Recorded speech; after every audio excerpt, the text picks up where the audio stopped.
What's going on, guys? It's Rylan with Rylan's Amazing Photography, and in today's video I'm going to be giving all of you 10 great wildlife photography tips. However, before we get into today's video, I want to remind you guys to go down below and like today's video. While you're down there, you might as well go ahead and subscribe and hit the notification bell so you get notified every time I upload a video. Let's go ahead and get into today's video. Allow me to quickly interrupt this video and tell you that today's video is sponsored by me. That's right, my first ever photo book, Out of the Darkness, is officially out and available for purchase. This book is about my first year journey as a photographer and has all kinds of different nature related stuff. Wildlife, landscapes, it's got anything that you could ever imagine as far as nature goes. To purchase this book, you can go to blurb.com and search Out of the Darkness, or you can click either one of the links in the description. You might say, Rylan, I don't want to buy an in-person copy. I don't want to be able to hold this book and look at it. First off, I can't imagine why you would say that, but if you do say that, don't worry. You can buy an ebook copy that you can read on any of your devices. So let's go ahead and get back to me in the video. These 10 tips are in no particular order, and they are all equally important, meaning not one tip is more important to follow than another. So let's go ahead and start this list off with the first tip, which is know your gear. This might sound small and quite frankly stupid, but knowing your gear is extremely important. I'm not just talking about knowing where every button on your camera is either. As important as that is, there are so many other things. You should know where every single piece of gear is in your camera bag, how many rotations it takes to fully extend your lens, what button does what on your tripod head, how to quickly change focus modes and focus points, and know how high you're able to push your camera's ISO level to where the image isn't grainy and still looks sharp. You should know how to make any adjustments needed to make your camera's exposure and focus settings without having to move your eye out of the viewfinder. You never know what moment you could miss from having to lift your eye out of the viewfinder, even for a split second. The second tip I have is know your subject. This should go without saying. A lot of wildlife photography is about capturing an animal in its natural habitat. This means it would be very beneficial to study and have a pretty good amount of knowledge about the kind of animal you're photographing and be able to somewhat predict the animal's next move before it even makes it. Not every species is as predictable as the next, but there are routine behaviors that every species somewhat follows. Knowing your subject can be the difference in capturing that jaw-dropping moment or watching it happen right in front of your eyes without it being prepared in the slightest, which sucks. The best way to get to know wildlife, obviously, is spending time with them. Sit outside in the chair and watch birds in the trees, or sit in the blind and watch and observe squirrels and deer. This may take hours upon hours of your time, which ties into patience that I will discuss more in depth later. If you learn the sounds of different species, that can also be a crucial factor in capturing a crucial moment as well.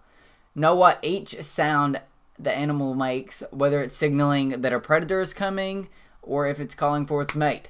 If you do bird photography, knowing the chirps and calls of different birds and what they mean can really make a difference in getting or missing a shot, and it certainly has for me in the past. The third tip is knowing when to shoot closer and when to shoot wider.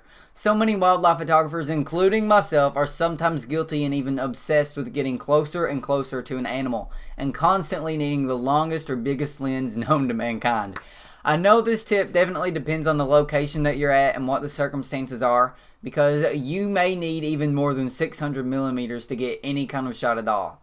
The issue I want to focus more on, however, consists of the obsession to get as close to the animal as possible and isolate them completely from their natural habitat. When you often do this, the result can look as if you took a captive subject in a zoo or a controlled location with a perfect background and no details of the real environment that it's actually in. I think that you should challenge yourself to shoot a wider angle and give the viewer a better idea of where you took the image and where your subject really has to survive in the wild. The fourth tip I'm covering is the necessity of patience. As a wildlife photographer, your images are based around unpredictable subjects, which can obviously lead to complications. Anything can happen at any moment, but most things happen very rarely, or at least very rarely happen at the exact time and place you predict it will happen. This means it's super important that you are patient. Extremely patient. I truly can't begin to express that enough. Now, I'm as guilty as the next person when I'm out in the field. I often find myself being impatient and wanting an animal to appear or do something interesting. This tip really relates to the second tip I discussed of knowing your subject. Observing an animal and getting to know their behavior requires a great deal of patience. A lot of the time you have to return to the same spot for days before ever capturing or observing a captivating moment. Even then, there is an obvious risk that obviously nothing will happen, and it will have been a complete waste of your time. And sometimes that will happen. I can't say that it's not going to happen. It's happened to me, and I'm sure it's happened to many other people. At the end of the day, it's just part of wildlife photography, and you don't have a choice but to be patient and wait for your subjects. The fifth tip I'm covering is knowing how to protect yourself and your gear from the elements. Before you go out on the shoot, make sure you have all of the proper gear to keep yourself and your equipment safe from the elements. In my experience, it is always a good idea to check the weather before leaving to do a shoot. Now I want to address that you shouldn't let the weather interfere with going out and shooting for the fear of bad lighting or getting rained on, but sometimes it's good to check it out for your own safety and your equipment's safety. If you wait for perfect weather, very rarely will you be going outside to shoot wildlife or any other kind of photography as far as that goes. Some gear that can help protect you and your equipment is first a hat for yourself to shield you from the sun or rain. It's best to have a hat to shield your entire head, so get a hat with a round brim. If you're scared of little bugs or don't want to get stung or bit around your face, you can even get a hat with a mosquito net that drops down in front of your face. It's always good if there's a chance of rain to make sure that you have a raincoat that can cover you, your backpack, and your camera. When you're in a colder climate, wear a heavy jacket to keep yourself warm. You can also purchase winter gloves that are specifically for photographers that expose your pointer finger when shooting to keep all of your gear safe. Make sure that you have a durable waterproof camera backpack. Choose one that doesn't have a very bright colors because it can distract the wildlife and even scare them away. I encourage you to use a lens hood around your lens as well because this can prevent rain and snow from blowing onto the front of your lens. It can also prevent you from bumping the front of the lens and cracking the glass. The sixth tip is really simple. Use a sturdy tripod. And I do not mean go on to Amazon and buy the first $5 tripod you see, because I promise you that that will not help you with wildlife photography, not even in the slightest. If you're serious about taking photos outdoors, you should invest in a decent amount of money into a tripod. Flimsy plastic legs cannot support a long lens attached to a heavy camera. To make sure your equipment is safe, you need to purchase a tripod made of either aluminum or carbon fiber. Yeah, it's going to be a lot more expensive than the plastic cheap ones, but you can be more confident that the tripod won't break or collapse under the heavy weight of your camera setup. When setting up your tripod on uneven terrains, you will want a tripod with multi-angle legs. To secure the legs after adjusting them the way you need them, make sure that you lock them so that they will stay in place the way that you position them. To verify that the angle of your camera is straight, most tripods or tripod heads have spirit levels, so you can make sure that the bubble in your spirit level, which is a green circle or cylinder, stays in the middle. The seventh tip that I'm going to discuss is your perspective. If you are shooting a duck in a pond, is it going to look better a photo of you standing up above the duck or being down at eye level looking at the duck and shooting it from that angle? Well, I can assure you that it will look better at eye level. In wildlife photography, perspective is everything. This can sometimes lead you to uncomfortable positions, but it will end up leaving you with the best shot as well.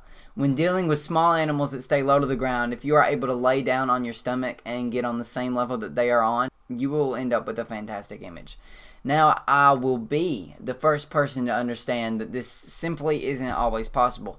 Especially if you're shooting in a blind, you aren't always going to be able to get on eye level with the animal you are shooting. However, there is a way to somewhat create the illusion that you are. You can do this by using the maximum focal length on your telephoto lens, which allows you to zoom in as tight as possible on the subject. This won't always make you look like you are eye level with the animal, but it makes you look a lot more like you are than not using a telephoto lens. The ninth tip that I'm going to give you is to use the rules of composition. A popular form of composition in photography is using the rule of thirds. If you divide your frame into a grid like the one you see now, place your subject on one side of the intersections to create balance in your photo. If you're having a hard time imagining the lines, you can switch on grids in your camera's live view mode to help you. A form of composition that isn't as well known is the rule of space. This is used mostly on moving subjects, which can happen a lot with wildlife photography.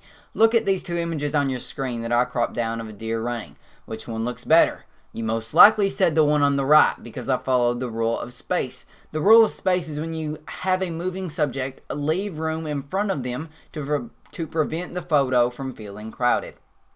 Also, the environment can be just as stunning as the animals you photograph. So like I discussed earlier, don't be afraid to showcase the environment along with the animal. The 10th and the final tip that I'm going to give you is to enjoy the moment.